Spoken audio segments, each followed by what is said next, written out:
জমিন এবার বলতেছে আসমান একটু দাঁড়াও, তুমি এতটা লাফালাফি করিও না।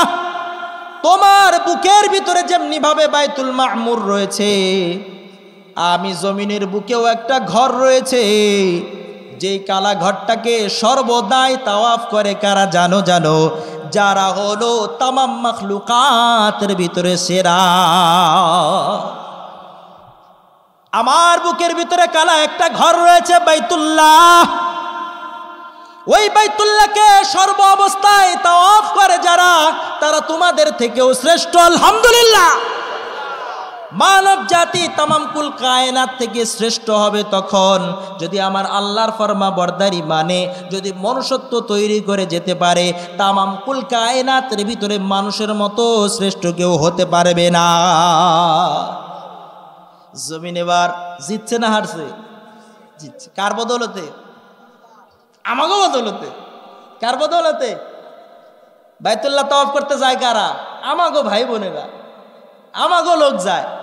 এটাই কইছে জমিন যে আমার যে কালা ঘর রয়েছে আমার বুকে, এই কালা ঘরটাকে তাওয়াফ করে এমন একটি মাখলুক, তোমাদেরকে তো তাওয়াফ করছিল ওই মাখলুক যে গুনাহ করে না, আর আমাকে তাওয়াফ করে এমন মাখলুক যে মাখলুক তোমাদের চেয়েও শ্রেষ্ঠ, তোমরা তাদের খাদেম। আলহামদুলিল্লাহ বলেন। সকল ফেরেশতা আমাদের জন্য তৈরি করেছেন কে? আল্লাহ। আমাদের সেবা করে, আমাদেরকে হেফাজত করার জন্য থাকে। আমাদের বডিগার্ড আছে 6 জন। কে? ফেরেশতা। আমরা যখন কৃষি কাজ করে রেখে আসি, ওগুলাকে উৎপন্ন করে কার? আল্লাহর হুকুমে ফেরেশতারা করায় দেয়। সুবহানাল্লাহ কইবেন না?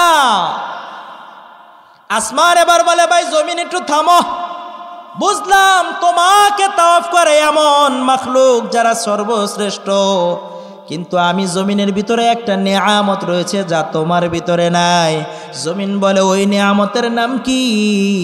আসমান এবার বলে ওই নেয়ামতের নাম হলো জান্নাত। জান্নাত চাই আমরা? জান্নাত আমরা চাই। জান্নাত কেমন একটা নেয়ামতের নাম। আল্লাহর হাবিবকে হযরত আবু হুরায়রা জিজ্ঞাসা করলেন, ইয়া রাসূলুল্লাহ মা বিনাউল জান্নাহ, জান্নাত কিসের দ্বারা তৈরি হবে? আল্লাহর হাবিব জানাইয়া দেন, আল জান্নাতু বিনাউহু লাবিনাতুম মিন ফিদ্দাতিন ওয়া লাবিনাতুম মিন যাহাব। আল্লাহু আকবার। আল্লাহর নবী বললেন, হে আমার উম্মতেরা শোন, জান্নাতের তৈরি করার পদ্ধতি শোন।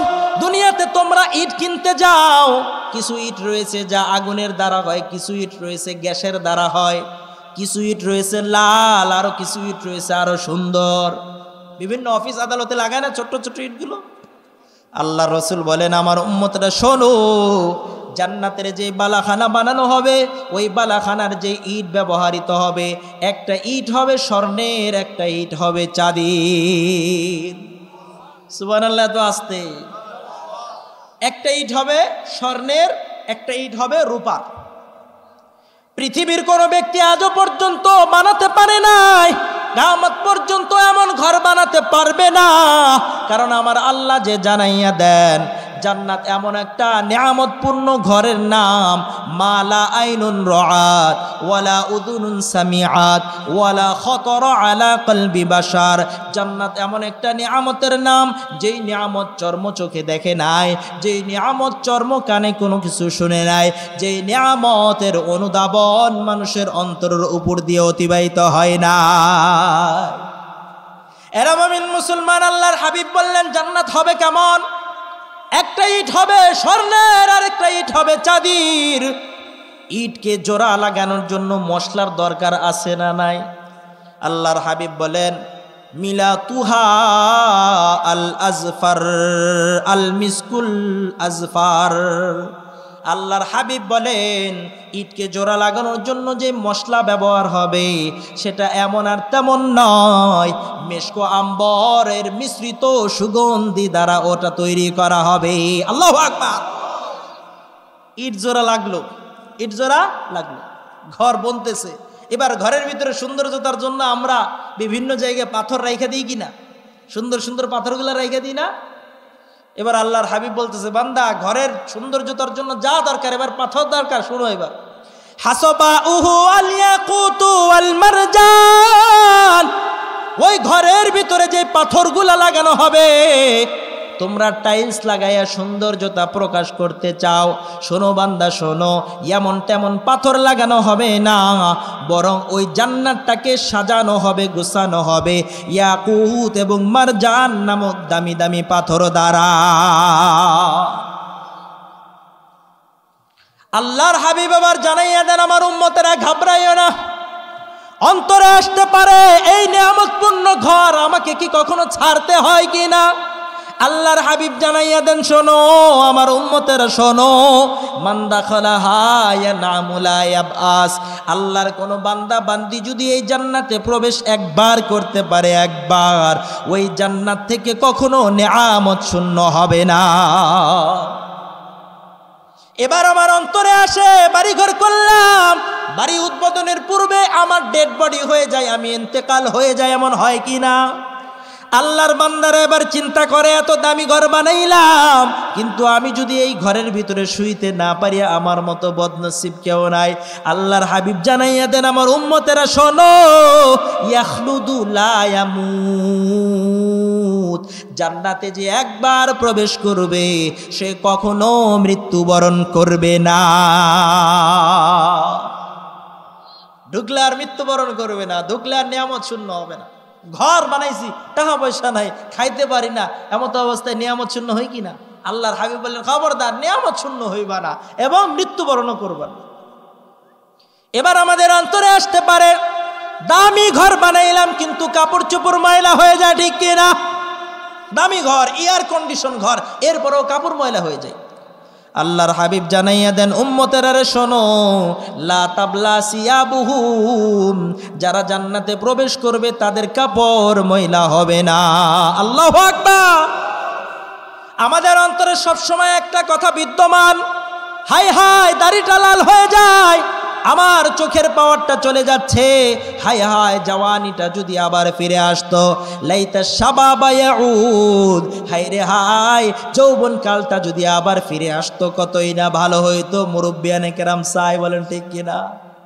বাপজানেরা চায় আবার যেন জওয়ানিটা ফিরে আসে, কিন্তু ফিরে আসবে না। এই জন্য অনেকের মাথায় আসতে পারে প্রশ্ন, হাই আমি ঘরে গেলাম, কিন্তু আমি ওইখানে যাইয়া যদি আমার জওয়ানি শেষ হয়ে যায় তাহলে কেমন হবে অবস্থা? আল্লাহর হাবিব বলে, আমার বান্দা, আমার উম্মতেরা ঘাবড়াইও না, লা ইয়াফনা শাবাবুহুম, যারা জান্নাতে প্রবেশ করবে তাদের যৌবন কখনো শেষ হবে না। এই জন্য না মুমিন মুসলমান, জান্নাত এতটা নাজ নেয়ামত পূর্ণ হবে। রাসূল আরবি সাল্লাল্লাহু আলাইহি ওয়াসাল্লাম সাহাবাদেরকে নিয়ে মজমায় বসে আছেন, এমত অবস্থায় জান্নাতের বিবরণ দিয়ে বলতেছেন, জান্নাতের নাস্তা হবে কি? জান্নাতের নাস্তা হবে কি? খাওন সারা বাঙালি কিছু বুঝে? জোরে কর না, 2-4টা মুড়ি খাওয়াই দিলেই ভোট চলে আসে। কি কন? 2-4টা টাকা দিলে ওই আপনার হলো জজকোর্টের সামনে বয়ে বয়ে মিথ্যা মামলা দিয়ে চলে আসে না? নাই পাবলিক একটুনি যদি এদিক ওদিকে একটু দেওয়া যায়, অমুকের স্ত্রীর নামে অপবাদ দিতে ভুল করে না, এমন পাবলিক আছে না? না। কারো বাড়িতে যায় আগুন লাগাইতে দেরি করে না, এমন পাবলিক আছে না? নাই। শুনে রাখুন, আল্লাহর হাবিব বলেছে, কারো সোনার সংসার যদি কেউ ভঙ্গ করে, ওই ব্যক্তি আমি বিশ্ব নবীর উম্মতের ভিতরে না। নাউজুবিল্লাহ। আমরা অনেকে এই ক্যারফেসটা করি, ভালো সংসার চলতেছে, স্বামী স্ত্রীর দাম্পত্য জীবন ভালো চলতেছে, ওইখানে যে একটা গিরা বাইরে আছে না? নাই। এটা পুরুষদের থেকে বেশি করে মহিলারা, কি কর, পুরুষদের থেকে বেশি করে মা জাতিরা খালি কাজই, অমুকের পুত্রবধূ কি করলো, অমুকের অমুক কি করলো, এই চিন্তায় খালি সবসময় মাথা। নিজের পুত্রবধূ কি করে, নিজের মেয়ে অপর জায়গায় বিবাহ হয়েছে কি করে, এর কোনো খবর লয় না। এমন পাবলিক মা আছে না? নাই। এজন্য মা, তোমাদের জন্য বলে যায়, আল্লাহর হাবিব বলেছেন, জাহান্নামে 99% দেখেছেন তো নারী জাতকে দেখেছেন। নাউজুবিল্লাহ। কেন? কারণ তারা সবচেয়ে বেশি 2টা কাজ করে। 1 নাম্বার হলো তারা লাআন বেশি করে, লাআনত দিতে থাকে, নিজের সন্তানরে লাআনত দেয়। আছে না? নাই। ছোট সন্তান কাঁদতেছে, হ্যাঁ গজব, তুই আমার ফেটে এলি, বদদুয়া হয়ে গেছে। কিন্তু মায়ের বদদুয়া, মায়ের দোয়া, বলে কোদালের, বলে তরমুজের উপরে দা যেভাবে পড়বে, তরমুজ পড়ুক আর দা পড়ুক, যেমনি ভাবে কার্যকর, মা বাবার দোয়া বদদুয়া তেমনি কার্যকর। নাউজুবিল্লাহ বলেন। তো এই যে আমি মা হয়ে আমার সন্তানকে বললাম যে তোর বুহের উপরে মাটি উঠুক, কবরে হোস না কে, কয় কি না, বলতে বলতে বলতে বলতে খালি লানত আর লানত। আর স্বামীর উর্ফে যেমন লানত দেয় মনে হয় উহুদ পাহাড় দিয়ে দেয়, আছে না নাই? আল্লাহ নবী বলেন ইয়াকফুরনাল আশির। আরেকটা গুণ হলো বদগুণ, যে এরা কোনো কিছু নিয়ামত পাইলে ওটা ভুলে যায়। তোমার ঘরে কি পাইছি, সাতা একটু ফান্তা ভাত খাওয়াও, আর কি দিছো, আমার বাহের ঘরই ভালো ছিল, নাউজুবিল্লাহ না। আমার নবী বলেছেন, বুখারী শরীফের ভিতরে হাদিস রয়েছে, যে তারা গালমন্দ বেশি করে, তারা বলে নিয়ামতকে অস্বীকার বেশি করে, যার কারণে তারা জাহান্নামে বেশি যাবে, নাউজুবিল্লাহ। আর মুমিন মুসলমান মা জাতি এতটা ঘৃণিত নয় যে আমরা তাদেরকে ঘৃণার নজরে দেখব, বরং মা জাতির দাম আমার ইসলাম এতটা দিয়েছেন, পৃথিবীর কোন ধর্ম তন্ত্র মন্ত্র এতটা দাম আর সম্মান দিতে পারে নাই, ঠিক কিনা? কিন্তু কিছু কুলাঙ্গার রয়েছে, পাপিষ্ঠ রয়েছে, নাস্তিকদের দূষর রয়েছে, যারা বলে ইসলাম নাকি নারীকে সম্মান দেয় নাই, যারা বলে ইসলাম নাকি নারীর সম্মান ঠিক রাখে নাই, এরা পাগল, আর তার ব্যাটারি দেয়ার তার সিরা সারা আর কিছু হতে পারে না। কারণ ইসলাম বলে দিয়েছে বাবার পায়ের তলে জুতার মাটি, বাপের পায়ের তলে কি জুতার মাটি, মায়ের পায়ের তলে জুতার মাটি নয়। মায়ের পায়ের তলে জুতা থাকতে পারে, মাটি থাকতে পারে, কিন্তু ওই জুতার তলে পায়ের তলে রয়েছে আমাদের জন্য জান্নাত। আল্লাহর নবী বলে দেন, যেই ঘরের ভিতরে প্রথম কন্যা সন্তান জন্ম হয়, ফেরেশতারা আল্লাহর কাছে দোয়া করে, আল্লাহ দুর্বল একটি জাতি থেকে, দুর্বল একটি বান্দি থেকে আরেকটা দুর্বল এসেছে, সুতরাং আল্লাহ এই ঘরের ভিতরে নেয়ামত দিয়ে ভরপুর করে দাও। হাকিকত সে তু দুনিয়া বেখবর হায়, দুনিয়া কি নুমাইশ পর নজর হায়, নমি গোয়াম কে আজ দুনিয়া জুদাবাস, বাঘার কারে কে বাসি বা খোদাবাস। নারীদের মান যদি কেউ দিয়ে থাকে, ইসলাম দিয়েছে। ইসলাম ছাড়া কেউ ন্যায্যভাবে নারীদের মান দিতে পারে নাই। কারণ ইসলামের ভিতরে একটা জিনিস আমরা দেখলেই বুঝবো, মিরাস রয়েছে। মিরাস আছে না নাই?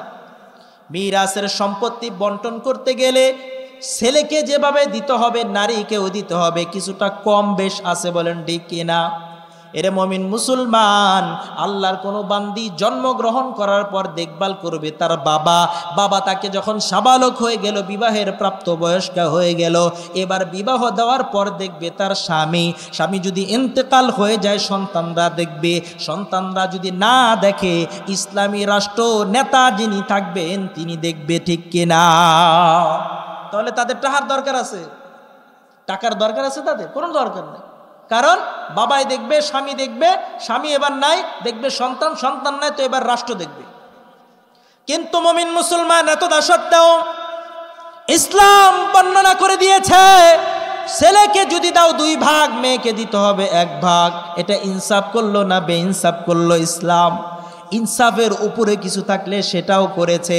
আবার ওই সমস্ত নাস্তিকরা তকমা লাগায়, নারীদেরকে ঘরমুখী নিতে চায়, বলে কেন নিব না? কারণ আমার মা বোনরা যদি রাস্তায় বেরিয়ে আসে, আমার মা বোনের ইজ্জত ক্ষত বিক্ষত হয়ে যাবে ওই সমস্ত পশুর চরিত্র যুবকদের মাধ্যমে, ঠিক কিনা? এজন্য পেপার পত্রিকা খুললে দেখা যায় অমুক জায়গায় এই হয়েছে, অমুক জায়গায় ওই হয়েছে। কেন হইল? ওই সমস্ত কুলাঙ্গারদের স্লোগানে আমার যে সমস্ত মা বোনেরা নিজের সৌন্দর্যকে প্রদর্শন করে, নিজের সৌন্দর্যকে অন্য পুরুষের সামনে প্রদর্শন করে, ওই সমস্ত যুবকগুলা এবার তাদের পিছনে লেগে তাদের ইজ্জত আর তাদের চরিত্রকে নষ্ট করার শেষ দ্বার প্রান্তে পৌঁছে যায়, ঠিক কিনা? বোয়াল মাছ চিনেন আপনারা? আলোচনা চলবে, একটু তাকবীর দেন তো, আল্লাহু আকবার। 2টি হাত সম্প্রসারিত করে বলেন আল্লাহু আকবার, আল্লাহু আকবার। হাত নামান, চলবে আলোচনা। বোয়াল মাছ চিনেন আপনারা? বোয়াল মাছ, এই যে স্লোগান চলে না, নারী আর পুরুষের সমান অধিকার। কি অধিকার? সমান অধিকার। বোয়াল মাছের কাছে খবর গেছে, জুবায়ের আহমদ আনসারী রহমতুল্লাহ আলাই উনি ওনার ওয়াজের ভিতরে দৃষ্টান্ত টেনে বুঝিয়েছেন পাবলিকদেরকে, মুসলমানদেরকে, যে দেখো নারীর সমান অধিকার দিলে কি সমস্যা হয়। বোয়াল মাছ এবারে এলান করে দিছে পানির নিচে, শোনো দুনিয়া ওই জমিনের উপরে এলান হয়ে গেছে নারী আর পুরুষের সমান অধিকার। সুতরাং বোয়াল মাছ আর পুঁটি মাছের ভিতরে যে বিভাজন ছিল এটার আর দরকার নাই। আজকে আমি বোয়াল মাছ ঘোষণা দিয়ে দিলাম, উন্মুক্তভাবে তোমরা চলাফেরা করতে পারো, আমার থেকে দূরে থাকার দরকার নাই। আপনারা যারা বুঝার তারা বুঝে গেছেন, বোয়াল মাছ যেই ঘোষণাটা দিল এটা কি পুঁটি মাছের জন্য ভালো না নিজের খাদ্য যোগানোর জন্য? ঠিক তেমনি ভাবে শিক্ষিত নামে কিছু জ্ঞান পাপী রয়েছে, কিছু জ্ঞান অন্ধ রয়েছে, যারা আমার মা বোনগুলোকে টিস্যুর মতো ব্যবহার করার জন্য, তাদের ইজ্জতকে হরণ করার জন্য, বাবার চোখে পানি আনার জন্য, মায়ের কলিজাটাকে ফাড়ার জন্য, নিজের পরিবারকে অসম্মান করার জন্য এই সমস্ত স্লোগান দেয়। নারী আর পুরুষের সমান অধিকার, কিসের পর্দা, কেন তারা থাকবে ঘরে, তারাও আসবে কর্মস্থলে। আমরাও বলি নিয়ে আসো, কিন্তু কর্মস্থল এক রাখা যাবে না, কর্মস্থল এক রাখা যাবে না। নারীর কর্মস্থল হবে ভিন্ন, পুরুষের কর্মস্থল হবে ভিন্ন। যদি এমন করতে পারো কোন মুসলমান এটাকে বাধা দিবে না। যতদিন পর্যন্ত না করতে পারবা বাংলার মুসলমান কোন মা বোনকে একত্রে এক প্ল্যাটফর্মে এক কর্মস্থলে কাজ করতে দিবে না। আর যারা দিবে তারের সমস্যা আছে, তার ছিড়া। কেন? একটা দৃষ্টান্ত দিয়ে আলোচনা যাই। কিছু কিছু মহিলা আছে শ্বশুর শাশুড়ি খেদমত করতে চায় না, আছে না নাই? এমনও আছে নিজের স্বামীর পাওয়াটা ধরতে চায় না, আছে না নাই? মাথায় তো হাত দেওয়া দূরের কথা, পাও হাত দেয় না। আবার কয় আমি কি তোমার এই কাম করতে আইছি? এই মহিলাগুলো যারা এগুলো বলে আমাদের এলাকায় নাই, আমি বলি কেমনে, এই মহিলাগুলোই বিভিন্ন রেস্টুরেন্টে কাজ করে, এই মহিলাগুলোই আবার বিমান বালা হয়, ঠিক কিনা? এই মহিলাগুলোই বিভিন্ন ভালো ভালো শপিং মলের ভিতরে রিসিপশনে থাকে। ও বোন একটু বুঝো, তুমি যখন ইয়ার বিমান বালা হয়ে গেলা, কতজন প্যাসেঞ্জারের চক্ষু শীতল করতে হয়? যারা বিমানে চড়েছেন প্রত্যেকটা প্যাসেঞ্জারকে জিজ্ঞাসা করতে, স্যার এক্সকিউজ মি স্যার কিছু লাগবে? ওইখানে কোনো চাপাচাপি চলে না, মুখে হাসি থাকতে হবে, চেহারার ভিতরে মেকআপ থাকতে হবে, ময়দা থাকতে হবে, ময়দা না থাকলে তোমারে নিব না। ওইখানে প্রত্যেকটি প্যাসেঞ্জারকে বলে রিসেপশনে যখন থাকে হসপিটালে সেখানেও হাস্যোজ্জ্বল অবস্থায় কথা বলতে হয়। যখন কোনো শপিং মলের ভিতরে আমার বোনগুলো চাকরি করে সেখানেও হাস্যোজ্জ্বল অবস্থায় সকলের সঙ্গে কথা বলতে হয়, একজনের সঙ্গে নয়। একাধিক কাস্টমার আসতেছে, সকলকে তাদের প্রাঞ্জল ভাষায়, তাদের সুন্দর মুচকি হাসি দিয়ে তাদেরকে সুন্দরভাবে কথা বলে রিসেপশন করে সেখানে নিয়ে যাইতে হয়। ও বোন, এক স্বামীকে তুমি মানাইতে পারলা না, এক শ্বশুর শাশুড়িকে তুমি মানাইতে পারলা না, ওইখানে যাইয়ে যে তুমি হাজার হাজার যুবকের চক্ষু শীতল করছো, ওইখানে যাইয়ে যে তুমি হাজার হাজার কাস্টমারের খেদমত করতেছো, তখন তোমার খারাপ লাগে না কেন?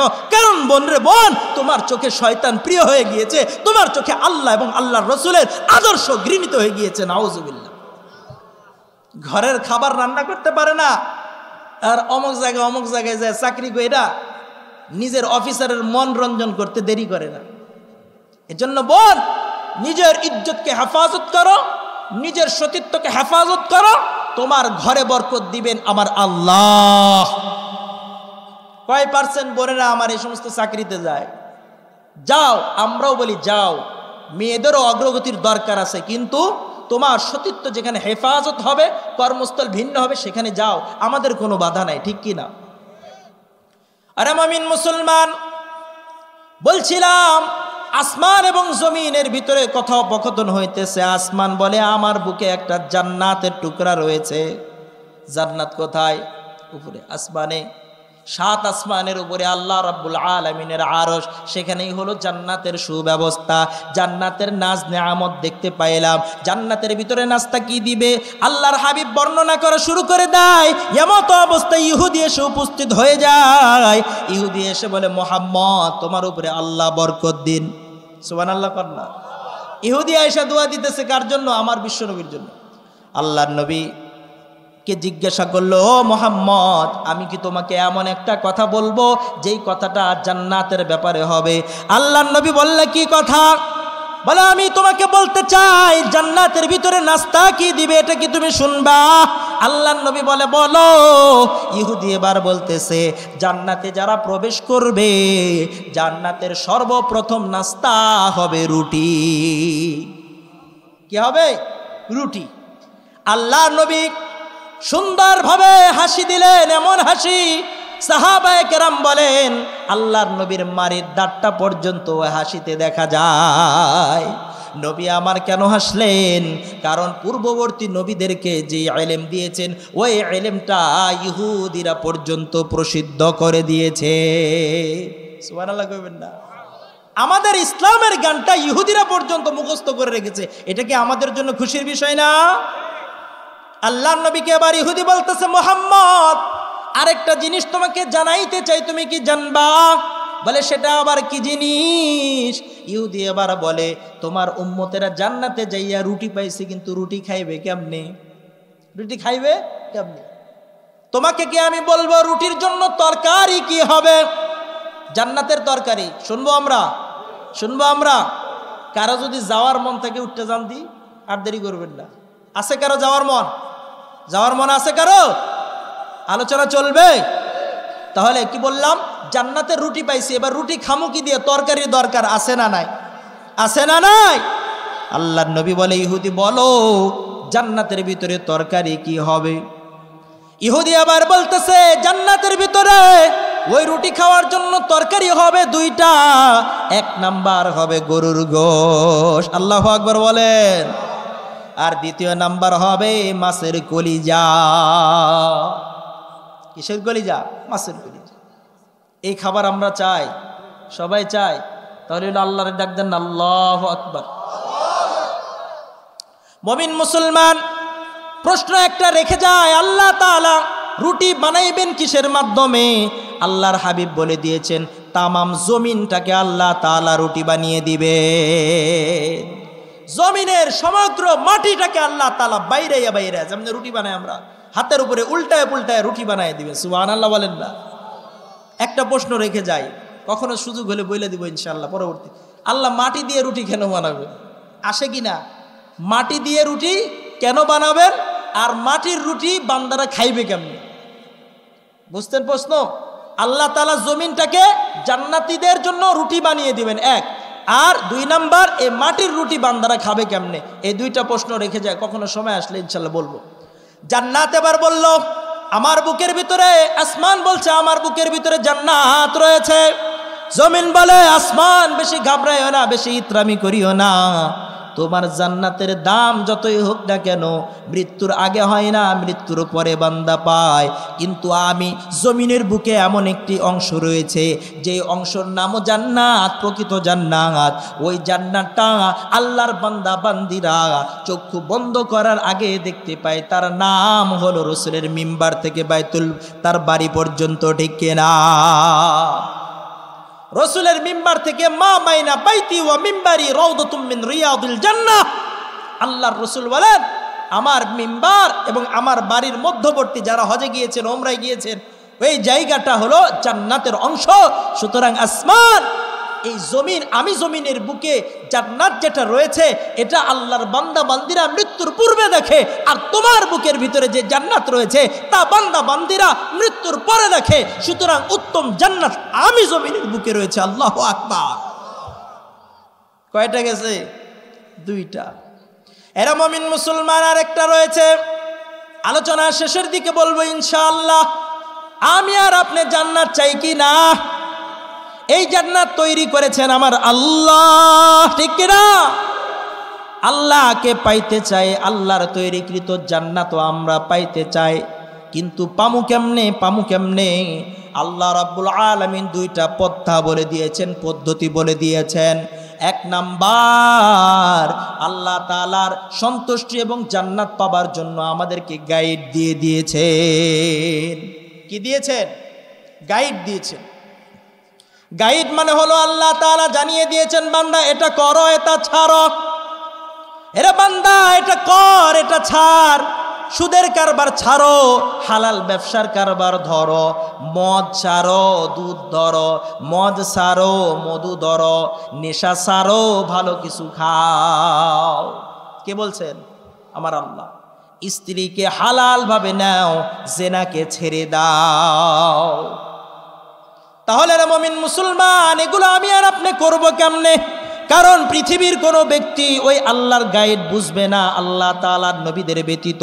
এই কারণে আল্লাহ রাব্বুল আলামিন চয়েস করে, পছন্দ করে আমাদের জন্য শিক্ষক হিসাবে পাঠিয়ে দিয়েছেন মুহাম্মাদুর রাসূলুল্লাহ সাল্লাল্লাহু আলাইহি ওয়াসাল্লাম। আমাদের নবীকে পাঠিয়ে দিয়েছেন যে যান আমার বান্দা বান্দিকে শিখিয়ে আসেন। নবীজি বলে দিয়েছেন ইন্নামা বুইসতু মুআল্লিমা, হে আমার উম্মতরা শোন, আমি বিশ্ব নবী তোমাদের শিক্ষক হিসাবে এসেছি। আমি এমনি আর তেমনিতে আসি নাই। আমাদের প্রধান শিক্ষক হলেন বিশ্ব নবী, ঠিক কিনা? ওই নবীর অবমাননায় যদি আমার আর আপনার দিল না কাঁদে, আমি আর আপনি প্রকৃত মুসলমান হতে পারবো না। এজন্য নবীর ইজ্জত আজমতের বিপক্ষে যদি কোনো ব্যক্তি, কোনো সংসদ, কোনো ব্যক্তি, কোনো শক্তি আসে, আমরা মুসলমান বরদাস্ত করতে পারবো? আল্লাহর নবী বলে দিয়েছেন আমার উম্মতেরা শোনো, আল্লাহর গাইডকে যদি বুঝতে চাও তাহলে শুনে যাও। তারাকতু ফিকুম আমরাইন, আমি বিশ্ব নবী তোমাদের মাঝে দুটি জিনিস রেখে গেলাম। একটি হলো আল্লাহ তাআলার গাইড, আর একটি হলো আমার সুন্নাহ। এজন্য বিশ্ব নবীর সুন্নাত যেখানে রয়েছে আমরাও সেখানে থাকবো ইনশাআল্লাহ। বলা যায় আল্লাহর নবীদেরকে ব্যতীত আল্লাহ তাআলার কোরআন বোঝা যায় না। এটা আবার কেমনে? আমাদের ভিতরে অনেক দল মত রয়েছে, ছোট দল, বড় দল, পাতি দল আছে না নাই?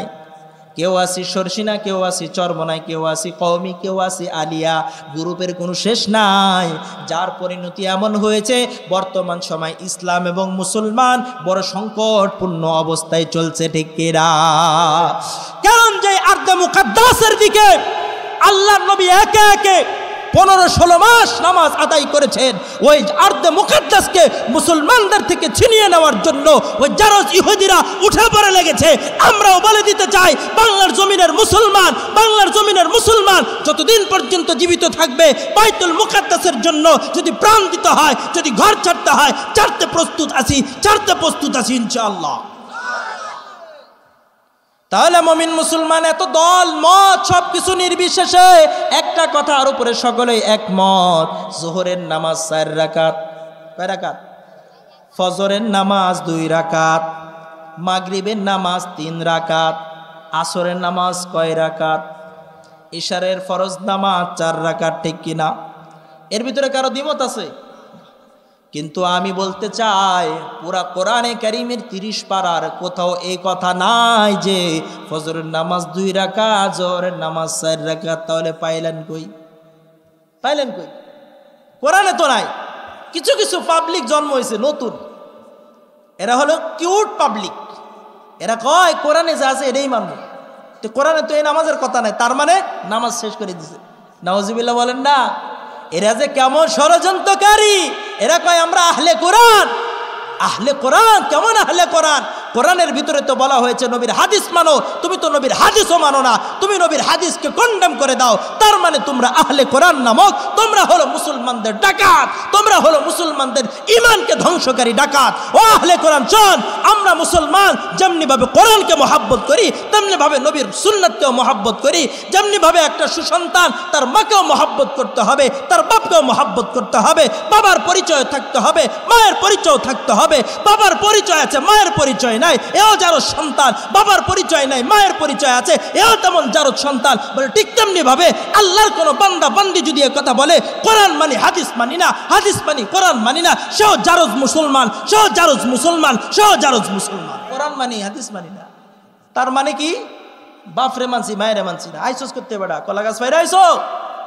কোরআন সুন্নাহ উভয়টাকে ধরতে হবে। এটা হলো প্রকৃত মুসলমানের কাজ, প্রকৃত উম্মতে মুসলিমের কাজ। আল্লাহর হাবিব বলেছেন আমি তোমাদের জন্য রেখে গেলাম দুইটা জিনিস। একটা হলো কোরআন, আরেকটা হলো সুন্নাহ। সুতরাং শুধু কোরআন মানলেও চলবে না, শুধু হাদিস মানলেও চলবে না। কোরআন হাদিস উভয়টা মেনে চলতে হবে, উভয়টা মেনে জীবনযাত্রা করতে হবে, তবেই হবে প্রকৃত মুসলিম উম্মাহ, ঠিক কিনা? এই জন্য মুমিন মুসলমান আল্লাহর হাবিব তো জানাইয়া দিলেন দুইটা জিনিস ধরতে হবে, বলে 4 রাকাতের কথা কোরআনে নাই, কিন্তু ওই কোরআন ওই ইসলামকে বোঝানোর জন্য যেই মেসেঞ্জার এসেছেন, যেই নবী এসেছেন, ওই নবী জানিয়ে দিয়েছেন, ঠিক কিনা? তাহলে রে মুমিন মুসলমান, জমিন এবার 2 নাম্বার পর্ব শেষ, এবার 3 নাম্বার পর্ব। আসমান বলতেছে ঠিক আছে, একে একে 2টা তোমার সাথে আমি পরাজয় বরণ করলাম, কিন্তু এবার 3 নাম্বার তোমার সাথে একটা প্রশ্ন ছুড়ে দিতে চাই। বলে কি প্রশ্ন? জমিন রে বলে, জমিন রে, আমি আসমানের বুকে একটা লৌহে মাহফুজ রয়েছে, যেখান থেকে কোরআন তোমাদের কাছে এসেছে। সুবহানাল্লাহ কন্না, বাল হুয়া কুরআনুম মাজিদ ফি লাউহিম মাহফুজ। কোরআন এসেছে তো লৌহে মাহফুজ থেকে এসেছে। কোথায় থেকে? লৌহে মাহফুজ থেকে। এবার জমিন তো মনে হয় ফেল হয়ে যাব, কি বলেন? জমিন ফেল হয়ে যাবে। জমিন এবার বলতেছে, আসমান তোমার বুকে লৌহে মাহফুজ কয়টা? কয়টা? একটা। ওরে আসমান শোনো, আমি জমিনের বুকে লৌহে মাহফুজ একটা নয়, বরং আমি জমিনের বুকে লৌহে মাহফুজ আল্লাহর ফজলে কোটি কোটি জমিনের উপরে বিচরণ করে, ঠিক কিনা? এক একজন কোরআনের হাফেজ, এক একজন লৌহে মাহফুজ, এক একজন লৌহে মাহফুজ, এক একজন হাফেজ, এক একটা লৌহে মাহফুজ। সুতরাং আসমান ইত্রামি করিও না, এই কোরআন এক একজনের সিনাই গেছে, মানে আমি জমিনের উপরে কোটি কোটি লৌহে মাহফুজ সবসময় বিচরণ করতে থাকে। তুমি আসমানের একটা লৌহে মাহফুজ না হইলে কি বা হইবে? আলহামদুলিল্লাহ বলা যায়। এই জন্য রে মুমিন মুসলমান, কোরআন অনেক দামি একটা সম্পদ। সর্বশেষ আমি আর আপনি বিজয় লাভ করলাম কিসের মাধ্যমে? কোরআনের মাধ্যমে। কিসের মাধ্যমে? কোরআনের মাধ্যমে আমরা আসমান থেকে বিজয় হলাম। 1 নাম্বার হলাম কিসের মাধ্যমে?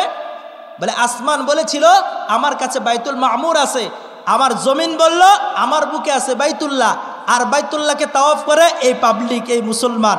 আর 2 নাম্বার বলল যে আমার এখানে জান্নাতের একটা টুকরা আছে, জান্নাত রয়েছে, তোমার কাছে কি রয়েছে? জমিন বলে শোন, আমার কাছেও জান্নাত আছে, সেটা আমাদের সবাইকে আল্লাহ দেখার তৌফিক দান করে, বলুন আমিন। 3 নাম্বার বললেন যে আমার বুকে, তোমার বুকে তো লৌহে মাহফুজ একটা, আমার বুকে লৌহে মাহফুজ কয়টা? কোটি কোটি। এরা মুমিন মুসলমান, কোরআনের দাম কেমন? কোরআনের মাধ্যমে আমরা আসমানের সঙ্গে বিজয় লাভ করলাম। এই কোরআন এমন একটা দামি সম্পদ, যে কোরআনের দিকে কোনো ব্যক্তি তাকাইলেও সওয়াব হইবে, ছুঁইলেও সওয়াব হইবে। আল্লাহর বান্দা হযরতে হারেস হাফি রহমতুল্লাহ আলাইহি, বাগদাদের বিশিষ্ট একজন বুজুর্গ, আল্লাহর বান্দা মদ্যপানে ব্যস্ত থাকতেন, সকল ধরনের বিশৃঙ্খলা করত। সমাজের কিছু ব্যক্তি রয়েছে খালি সমাজে বিশৃঙ্খলা ঘটায়, নেশা দ্রব্য নিয়ে সয়লাভ করে, আসে না নাই? ওই সমস্ত ব্যক্তিগুলোকে আমরা পছন্দ করি না, আমরা মনে মনে ঘৃণা করি। হায় হায়, এই ব্যক্তি যদি আমাদের সমাজে না থাকতো, আমাদের সমাজের ভ্যালুটা আরো বেড়ে যাইতো। আছে না নাই? মদ পান, নেশা পান, ইয়াবা পান, এই পান, সব কিছু করে। হারেস হাফি রহমতুল্লাহ আলাইহি তিনিও ছিলেন এই প্রকৃতিরই লোক। হযরতে হারেস হাফি রহমতুল্লাহ আলাইহি মদ পান করে হাতে মদের বোতল নিয়ে রাস্তায় ঢুলতে ঢুলতে আসতেছেন। হঠাৎ আল্লাহর বান্দার চোখের সামনে দেখে একটা কাগজের টুকরা পড়া। ওই কাগজের টুকরাটা দিলের ভিতরে একটু মায়া আসতে, কাগজের টুকরাটা খুইলা দেখে আরবি হরফ দেখা। আমরা মহব্বত করি না? আরবি হরফ লেখা দেখলে কোনো পার্চাকে আমরা দূরে ফেলাই, ওটা আগে চুমা দিই, চুমা দিয়ে চোখে দিই, বুকে দিই, এরপরে সুন্দর একটা জায়গায় রাখি। হযরতে হারেস হাফি ওই টুকরাটাকে, মদের বোতলটাকে ফেলে দিয়ে ওই টুকরাটাকে হাতে নিলেন। বাড়িতে যাইয়া সুগন্ধি মিশ্রিত একটা আতরের গোলাপ দিয়া ওইটার ভিতরে সুগন্ধি লাগাইয়া ওই কাগজের টুকরাটা উপরে একটা জায়গায় রেখে দিয়েছে।